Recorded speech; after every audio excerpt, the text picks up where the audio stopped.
আজকের এই ভিডিওতে দেখাবো মোবাইল ফোন ব্যবহার করার পর থেকে আপনার ফোনের যতগুলো কন্ট্যাক্ট নাম্বার ডিলিট হয়েছে বা ডিলিট করেছেন 4 বছর বা 5 বছর আগের সে সকল কন্ট্যাক্ট নাম্বার কিভাবে ফিরে পাবেন।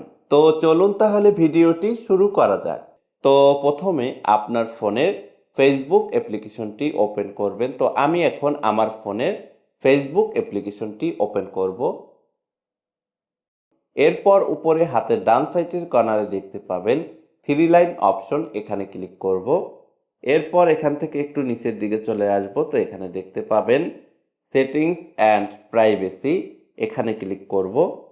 এরপর নিচে দেখতে পাচ্ছেন সেটিংস অপশন, এখানে ক্লিক করব। সেটিংস অপশনটিতে ক্লিক করে দেওয়ার পর প্রথমে দেখতে পাবেন ইওর অ্যাকাউন্ট, এর নিচে দেখতে পাচ্ছেন অ্যাকাউন্টস সেন্টার, এখানে ক্লিক করব। এরপর এখানে দেখতে পাবেন 3 নম্বরে ইওর ইনফরমেশন অ্যান্ড পারমিশন, এখানে ক্লিক করব। এরপর একদম নিচের দিকে দেখতে পাবেন আপলোড কন্টাক্টস, এখানে ক্লিক করব। এরপর প্রথমে দেখতে পাবেন আপনার নাম শো করবে, নিচেও নাম শো করবে, উপরেও নাম শো করবে। তো নিচে দেখতে পাচ্ছেন মেসেঞ্জার, উপরে দেখতে পাচ্ছেন ফেসবুক।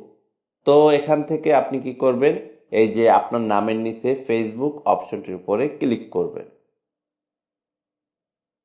ওকে, ফেসবুক অপশনটির উপরে ক্লিক করে দেওয়ার সাথে সাথে কিন্তু এখানে দেখতে পাবেন নিচের দিকে নাম্বারগুলো শো করবে। তো আমি এ পর্যন্ত যত নাম্বার ডিলিট করেছি সব নাম্বারগুলো কিন্তু এখানে শো করতেছে। তো এখানে কিন্তু সম্পূর্ণ নাম্বার দেখাবে না, এখানে কিন্তু 4 ডিজিট করে দেখাবে, সম্পূর্ণ নাম্বার দেখাবে না। তো আপনার ফোনে কিন্তু এভাবে নাম্বারগুলো শো করবে। কিভাবে সম্পূর্ণ নাম্বার বের করব, তো আমি এখান থেকে যে কোনো একটি নাম্বার বের করে দেখাবো। তো প্রথমে যে নাম্বারটি দেখতে পাচ্ছেন সেই নাম্বারের উপরে ক্লিক করব। প্রথমে দেখতে পাবেন ফোন, এরপর দেখতে পাবেন অর ইমেল। তো নিচে দেখতে পাচ্ছেন সম্পূর্ণ নাম্বারটি কিন্তু শো করতেছে। তো এভাবেই সম্পূর্ণ নাম্বার কিন্তু এখান থেকে বের করতে পারবেন। তো দেখতে পেলেন কিভাবে হারিয়ে যাওয়া কন্ট্যাক্ট নাম্বার ফিরিয়ে আনতে হয়।